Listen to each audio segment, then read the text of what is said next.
ఇది భారతదేశంలోని ఆలయం. అక్కడ భగవాన్ శ్రీకృష్ణుడు తన భక్తుడి కోసం స్వయంగా తన ఆలయ గోడను పగలగొట్టి తన విగ్రహాన్ని 180 డిగ్రీలు తిప్పారు. ఇది 16వ శతాబ్దానికి చెందిన మహాకృష్ణ భక్తుడు కనకదాసుగారి కథ. ఆయన తక్కువ జాతిలో జన్మించిన కృష్ణుడి పట్ల ఆయన భక్తి అపారమైంది. ఎన్నో మైళ్ల దూరం నడిచి కృష్ణుని దర్శనం కోసం ఆలయానికి చేరుకున్నారు. కాని ఆ కాలంలోని పూజారులు ఆయన జాతి కారణంగా ఆలయం లోపలికి వెళ్లకుండా అడ్డుకున్నారు. ఈ అవమానం ఆయన భక్తిని తగ్గించలేదు.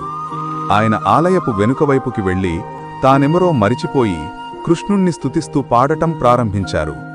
ఆయన గానం, ఆయన పిలుపు అంత హృదయస్పర్శిగా ఉండటంతో గర్భగృహంలో ఉన్న భగవాన్ శ్రీకృష్ణుడు కూడా తట్టుకోలేకపోయారు. అప్పుడు అద్భుతం జరిగింది. ఆలయపు వెనుక గోడ పగిలిపోయింది. కృష్ణుని విగ్రహం పడమర వైపుకు తిరిగింది. వస్తే తన ప్రియ భక్తుడు కనకదాసుడు ఆయన దర్శనం పొందగలిగేలా. ఈ అద్భుత స్థలం కర్ణాటకలోని ప్రసిద్ధ ఉడుపి శ్రీకృష్ణ మఠం. ఇక్కడ ఒక ప్రత్యేక ఆచారం ఉంది.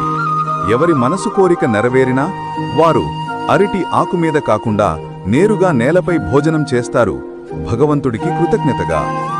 ఇది మన అహంకారాన్ని విడిచి కనకదాసునాంటి నిజమైన భక్తిని చూపించే ఒక మార్గం. భగవాన్ శ్రీ